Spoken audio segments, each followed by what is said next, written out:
Bienvenidos a Diálogo. Hoy seguimos con nuestro programa con motivo del aniversario número 80 de la victoria de la Gran Marcha. Y vamos a conocer la historia de un soldado del Ejército Rojo que ha participado a este evento. Su nombre es He Delin. Si estuviera vivo, tendría 101 años de edad. Hoy vamos a entrevistar a su hijo, He Fangjun, para que nos cuente la historia de su padre. Mi padre fue miembro del Ejército Rojo. Se llamaba He Delin y nació en el distrito de Ningdu de la provincia de Jiangxi. Él participó en la revuelta de Ningdu en 1933. Después de eso ingresó en la primera fuerza del Ejército Rojo. Allí ocupó el cargo de comandante del tercer pelotón de la 9ª compañía del Regimiento 33. Para la familia fue todo un sacrificio, ¿verdad? Sí, mi padre y mi madre llevaban casados menos de un mes, cuando él decidió dejarla a ella y a mi abuela para tomar parte en la revuelta de Ningdu. Después de la revuelta, fue nombrado comandante del tercer pelotón de la 9ª compañía del Regimiento 33. Bajo la dirección de Mao Zedong, Zhou Enlai, Zhu De y otros líderes, luchó en combates contra cercos impuestos por el enemigo. Participó en el famoso ataque simulado a Guiyang, en el que, para conquistar la provincia de Yunnan, engañaron a las tropas del Kuomintang. También participó en los cruces de los ríos Jinsha y Dadu, que fueron dos grandes victorias estratégicas. Y estuvo en la toma del puente Luding. Tuvo que atravesar tanto nevados como llanuras y participó en unas 500 o 600 batallas de diferente importancia. Cuando llegó a Latzhou lo hirieron. En ese momento de su pelotón solo quedaban él y otro camarada. Mi padre caminó con el ejército desde Ningdu en la provincia de Jiangxi hasta Latzhou. En total fueron 12.500 kilómetros. ¿Recorrió los 12.500 kilómetros? Casi. Él manifestó su amor y fidelidad a la patria haciendo prácticamente toda la gran marcha y sin hacer caso a las heridas. ¿Cuál fue la razón para que su padre ingresara al Ejército Rojo? ¿Alguna vez se lo dijo? En una ocasión se lo pregunté y me dijo que en ese momento no había tenido otra opción. En la China de los años 30, todo el país y toda la nación realmente atravesaban una situación crítica. La gente joven y fuerte era la única que podía salvarlos. Por eso mi padre decidió unirse a la primera fuerza del Ejército Rojo. La Gran Marcha fue un proceso muy largo. ¿Qué pasó tan pronto su padre se incorporó al ejército? ¿Fue al combate de inmediato? En esa época había batallas todos los días. La más grande y más trágica fue la del río Xiang, un combate muy cruento. El enemigo atacaba por tierra y aire, y al final el Ejército Rojo perdió entre el 70 y el 80% de sus efectivos. Solo sobrevivieron unos pocos.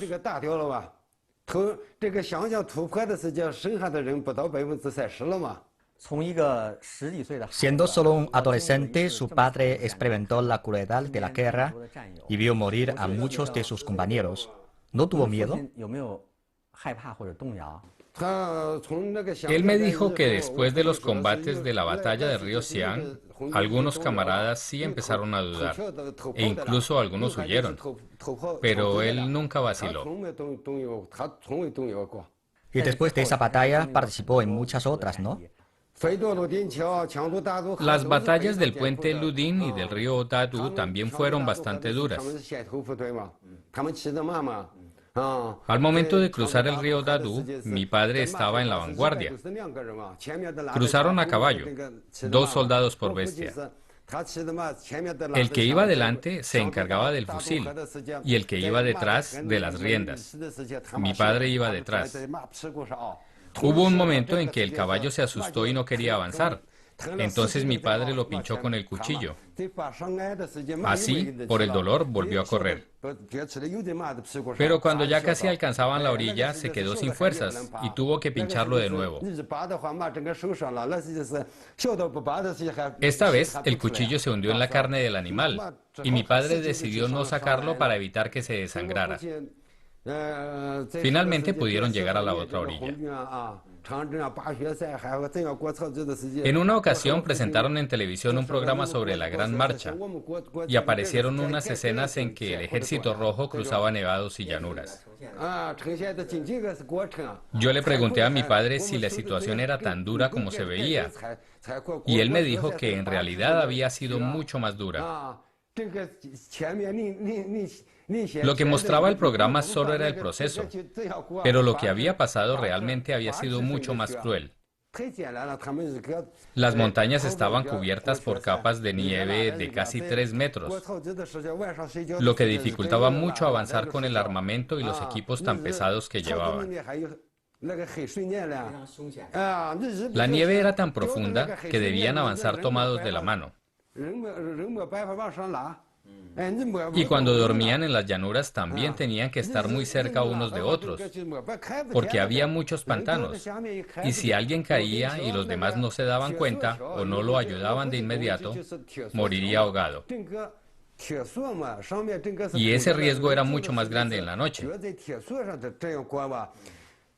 Mi padre también participó en la batalla del puente Luding. Esa también fue una batalla bastante dura. Era un puente colgante y en realidad solo le quedaban los cables, ya no tenía tablas. Entonces los soldados tenían que pasar pisando los cables. Claro que si solo hubiera sido cruzar hubiera sido muy fácil. El problema era que tenían que cruzar y al mismo tiempo defenderse con fusiles obsoletos, mientras que el enemigo no paraba de dispararles con ametralladoras. Tan pronto empezaban a cruzar, el enemigo empezaba a dispararles. Mi padre describía la escena diciendo que los soldados caían al río como ravioles en una olla. Era una escena bastante cruel. Luego los soldados consiguieron trozos de madera, partes de muebles y puertas para ponerle un piso al puente y facilitar el avance, pero en general la situación era bastante dura. En particular, ¿qué experimentó su padre en los nevados y las llanuras? Como ya le comenté, el peso del armamento hacía que se hundieran en la nieve. Además, tenían muy pocas provisiones. La dureza de las condiciones climáticas y geográficas les costó la vida a muchos combatientes. Cuando por fin salieron de la zona de llanuras, estaban exhaustos porque llevaban días sin comer. Por eso, cuando se encontraron con parcelas de cebada que estaban cultivando los campesinos de la zona, las devoraron sin dudar.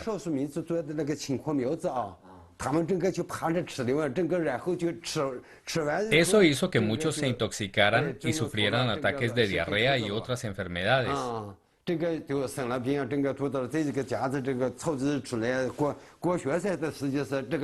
Otro problema era que por el frío de los nevados, las piernas se les habían congelado y luego, al llegar a la humedad de las llanuras, se les gangrenaron. Con todas esas dificultades, cuando finalmente llegaron a Lhasa Kow estaban deshechos. Pero aún así se lanzaron de nuevo al combate y después de una batalla que duró 3 días, por fin conquistaron Lhasa Kow.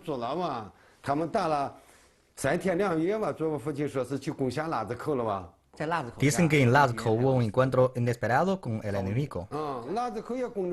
Sí, triunfaron, pero les costó mucho trabajo.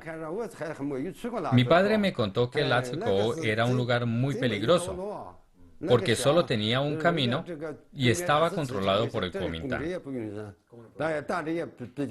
Por eso la batalla fue muy difícil, muy dura. Al final del combate, del pelotón de mi padre solo quedaban él y otro soldado, y mi padre estaba herido. La tropa siguió marchando hacia Huining, pero él tuvo que detenerse en Tongwei, en la provincia de Gansu, porque ya no podía caminar. ¿Era grave? Había sido herido en la cabeza y en una pierna.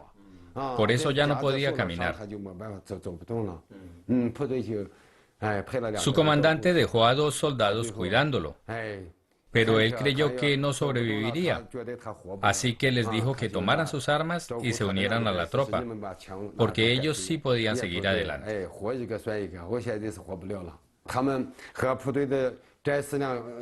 Al despedirse todos lloraron. Se imaginará la escena. Todos creían que era la despedida final. Se abrazaron y lloraron, y él les insistía en que alcanzaran a la tropa porque él ya no podía seguir.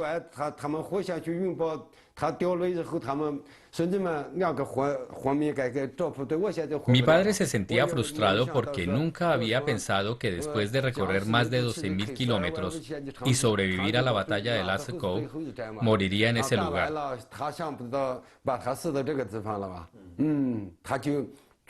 Sentado en una piedra, volvió a insistirles a sus compañeros para que se fueran, y al mismo tiempo no paraba de maldecir su suerte, por estar a las puertas de la muerte después de haber superado tantas dificultades. Luego, cuando ya había perdido las esperanzas, vio que al otro lado del río salía humo. Entonces se arrastró tanto como pudo hasta la orilla y pidió auxilio a gritos. Después de un rato, un anciano lo vio y fue a ayudarlo. Mi padre le contó que era soldado del Ejército Rojo. Al levantar las ropas de mi padre, descubrió que la herida estaba abierta y se le veía el hueso. Para entonces ya era otoño y hacía mucho frío. El hombre cargó a mi padre a sus espaldas, lo llevó a su casa, lo vistió y le dio de comer. Ese anciano le salvó la vida a mi padre. Me contó que su padre caminó hacia Huining desde la provincia de Jiangxi. Entonces, después de eso, él regresó ahí para reencontrarse con su familia. Mi padre ingresó al ejército en 1933. Un año después se inició la Gran Marcha, y eso lo llevó desde Ningdu hasta Lhasa Kow, en Gansu. Cuando se recuperó, en 1936, se instaló en Tongwei, una ciudad de Gansu. Luego se trasladó al poblado de Laoyuan de Huining, que es su segundo pueblo natal, y allí se dedicó a hacer negocios.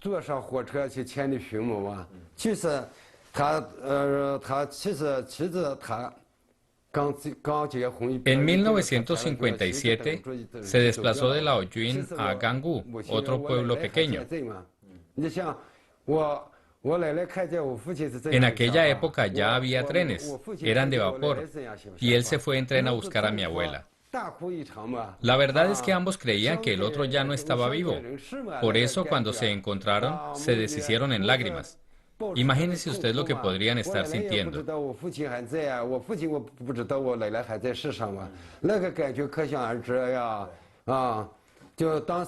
Después de eso, mi padre se llevó a mi abuela a Laoyuan.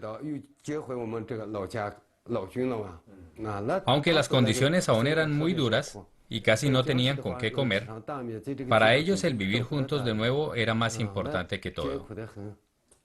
¿Cuál es la memoria que guarda de su padre? Pues en mi memoria, un hombre muy laborioso, ahorrativo, muy ágil para administrar los asuntos del hogar y muy bondadoso. Todos los vecinos de mi pueblo lo consideraban una persona buena y honrada. Nunca insultó a nadie, ni se peleó con nadie. Y para usted y para su familia, ¿qué influencia ha tenido el hecho de que su padre haya participado en la Gran Marcha, de ser descendientes directos del Ejército Rojo? Mi padre nos trataba con mucha severidad. Siempre nos enseñaba cómo comportarnos y cómo hacer bien las cosas. Teníamos que ser laboriosos y ahorrativos, ayudar a cuidar a los ancianos y demostrarles el mayor respeto. Cuando nos encontrábamos ancianos por el camino, nos mandaba a ayudarles. Su sueño era que sus hijos heredáramos el espíritu de la gran marcha de la vieja generación de revolucionarios. Por eso nos dio los nombres de Hong, Jun y Bin, que en chino significan rojo, ejército y soldado. Mi hermano mayor se llama He Fanhong, yo me llamo He Fanjun y mi hermano menor se llama He Fanbin. Mi padre quería que, a través de nuestros nombres, siempre tuviéramos en mente el espíritu de la gran marcha del Ejército Rojo. Así como mi padre nos enseñó a nosotros la forma correcta de comportarnos, nosotros se la hemos enseñado a nuestros hijos. Les decimos que piensen en las situaciones tan duras que experimentó su abuelo, sin municiones ni víveres, comiendo frutos silvestres y bebiendo orina de caballo. Les decimos que piensen en que él sobrevivió a muchas dificultades. Yo les pregunto a mis hijos, ¿cómo es que ustedes, como jóvenes, trabajando y en una sociedad normal y en paz, no pueden mantenerse a sí mismos? Yo les repito eso con mucha frecuencia. Para mí, la influencia de los viejos revolucionarios ha sido muy profunda. Hoy la patria se ha enriquecido, la nación ha florecido y el pueblo lleva una vida muy feliz. ¿Cómo podríamos estar disfrutando los días felices de hoy sin el sacrificio de ellos? Ellos, con su andar decidido, pavimentaron una avenida resplandeciente para la patria, y con su sangre tiñeron de rojo el corazón de todos los hijos e hijas de la nación china.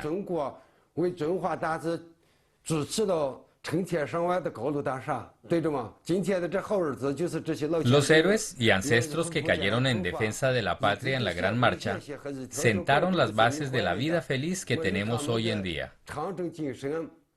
Hay que transmitir el espíritu de la Gran Marcha de generación en generación,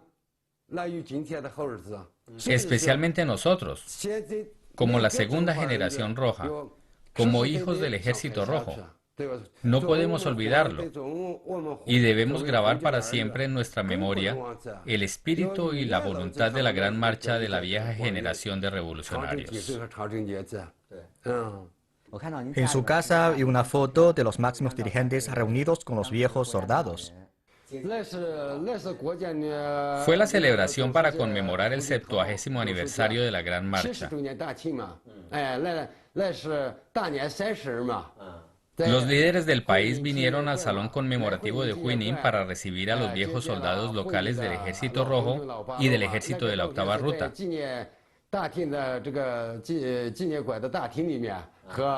En esa foto aparecen los líderes conversando con mi padre y con otros soldados de Huinin.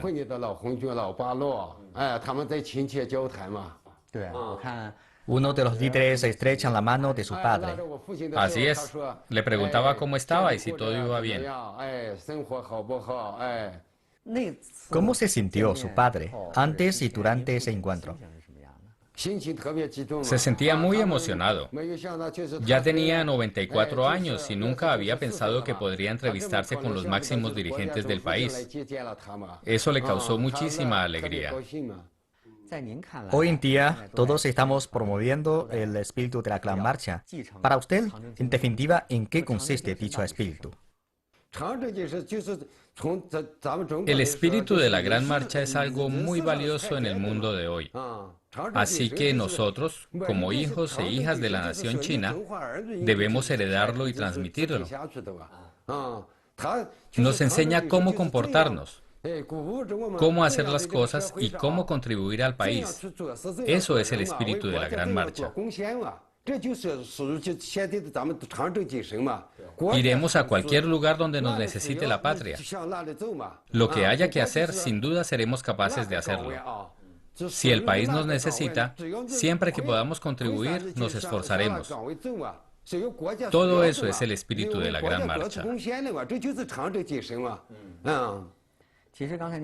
Ya nos ha contado la experiencia del Ejército Rojo en la Gran Marcha y creo que algunos detalles de su relato también reflejan ese espíritu.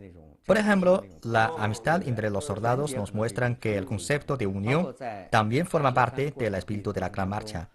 Además de eso, la carencia de ropa adecuada y alimentos nos enseña sobre la importancia de apreciar lo que tenemos. Como aspectos que se reflejan en la vida cotidiana, ¿qué cree que podemos hacer para heredarlos, para transmitir ese espíritu a las nuevas generaciones? En estos años, nuestro país se ha esforzado por ser laborioso y frugal, por administrar bien a la familia. En muchos hoteles y restaurantes se efectúa la campaña Platos Vacíos, que me parece muy buena, porque no hay que desperdiciar nada. En la Gran Marcha, hasta las plantas silvestres servían como alimento a los soldados. Cuando yo era niño, como no había arroz, siempre comíamos papas. Y lo que sobraba lo guardábamos para la cena en vez de tirarlo. Es el espíritu de la Gran Marcha que nos transmitía mi padre. Otros niños cuando comían papas las pelaban, pero mi padre no nos permitía hacerlo y nos decía que eso también era el espíritu de la Gran Marcha. Ahora ya entiendo la razón por la que nos prohibía eso. Él nos decía que en la Gran Marcha ellos no tenían para comer ni siquiera plantas silvestres. Nosotros en aquel momento al menos ya podíamos comer papas. Bastaba con lavarlas y no había que pelarlas. Comerlas con piel no tenía nada de malo. Ya sabemos que durante la marcha el ejército tuvo un contacto estrecho con la gente local. Su padre le contó sobre la actitud de los pobladores hacia el Ejército Rojo al llegar a los pueblos, sobre cómo era la relación entre los soldados y los civiles. En todos los pueblos la gente se entusiasmaba mucho con la noticia de la llegada del Ejército Rojo. Todos apoyaban al ejército y cuando llegaban las tropas les ayudaban a cargar lo que llevaban. Y además les daban víveres, agua, utensilios y todo lo que necesitaran. Todos sabían que el Ejército Rojo representaba al pueblo y luchaba por el pueblo, y entendían sus dificultades. Pero a pesar del apoyo, había unas reglas que los militares debían seguir. Por ejemplo, si los pobladores tenían comida de sobra y se la ofrecían a ellos, podían aceptarla. Pero no podían pedir comida, ni mucho menos forzar a la gente a que les diera. Además, los soldados no podían tomar nada sin permiso, ni siquiera una hebra de hilo o una aguja. Era una de las reglas doradas del ejército. Hace 80 años, cuando los soldados del Ejército Rojo llegaron a Huining, fueron recibidos cálidamente por los habitantes locales. Hoy en día, la mayoría de ellos ya no están, pero logramos encontrar a algunos de sus descendientes. Vamos a escuchar sus historias. El 27 de octubre de 1936, el Ejército Rojo protagonizó una cruenta batalla contra las tropas del Kuomintang en la aldea de Man Nhu Po, ubicada en el norte de Huining. Durante los 2 días que duraron los combates, los soldados comunistas liquidaron un regimiento entero del enemigo. Sin embargo, también pagaron un alto precio. Más de 200 efectivos, entre ellos el comandante de la división número 93, Chae Hong-ru, ofrendaron heroicamente sus vidas. Tras la muerte de Chae, su guardia encomendó el cadáver a un habitante local llamado Jiang Qilin, el padre de Jiang Er-hai. Desafiando bombardeos intermitentes por parte de las fuerzas del Kuomintang, Jiang cavó una tumba y sepultó el cuerpo. Por iniciativa propia y casi en absoluto secreto, durante los siguientes 22 años, Jiang cuidó la tumba y rindió tributo al comandante. La misión de Jiang Qilin terminó en 1958, cuando la viuda de Chae llegó a la aldea y se llevó de vuelta a su lugar de origen los restos mortales de su esposo. La tumba del comandante Chae estaba aquí. Antes era una colina, aunque ahora ya ha desaparecido. Mi padre siempre decía que el Ejército Rojo era el ejército del pueblo y que no habríamos podido disfrutar de una vida tan feliz de no ser por ellos. Por eso teníamos que esmerarnos en el cuidado de su tumba. Desde mi abuelo hasta mi padre, toda nuestra familia se encargó de cuidarla por 22 años. Hasta 1958, cuando los familiares del señor Chae vinieron y se llevaron el cuerpo a su lugar de origen. Posteriormente se estableció un pabellón en memoria de la reunión del ejército en Ningye. Cada año, cuando llegaba el festival de la limpieza de las tumbas, mi padre nos llevaba allí para rendir homenaje.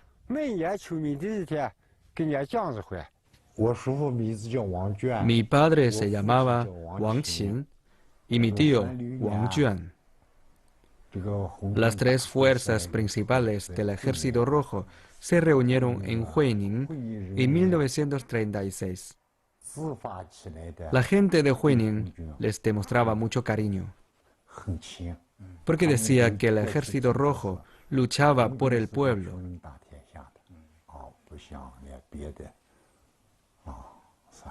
Cuando el ejército llegó a Huining en 1936, mi familia tenía un pequeño negocio de comidas y bebidas.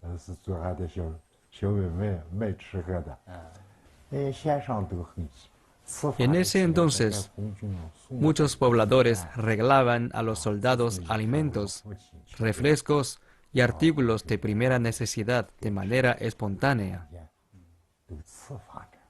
Mis padres lo hicieron también.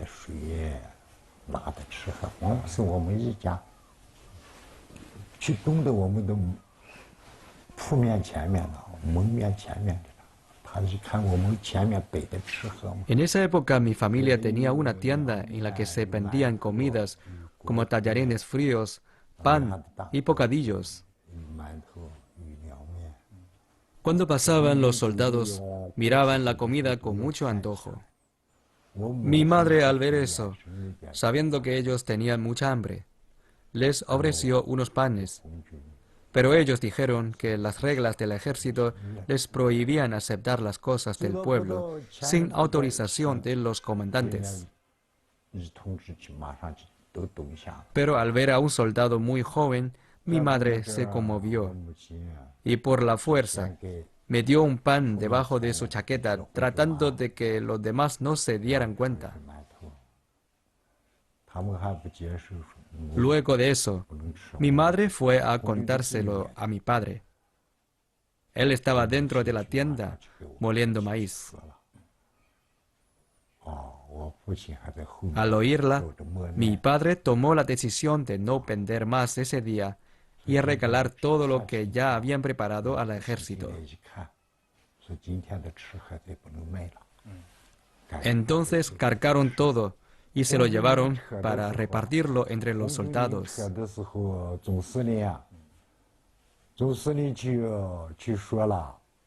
Más adelante, antes de la partida del Ejército Rojo de Huining, el general Chu De se enteró de lo que habían hecho mis padres. Los invitó a su alojamiento. El general le describió en detalle todo lo que ellos habían hecho.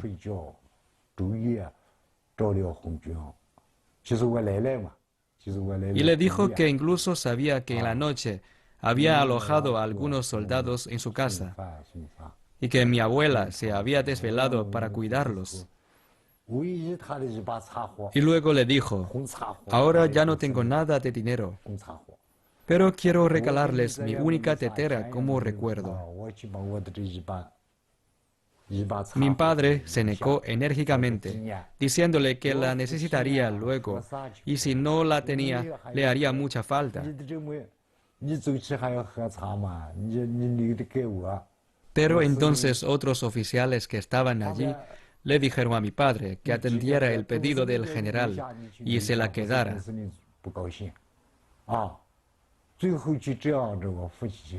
Por eso, mi padre se quedó con ella y la conservó como recuerdo.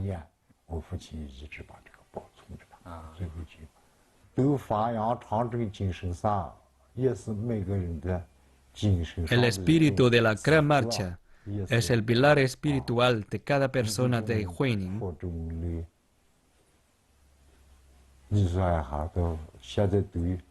Como habitantes locales, todos nos sentimos muy orgullosos de que la reunión del Ejército Rojo se haya celebrado aquí.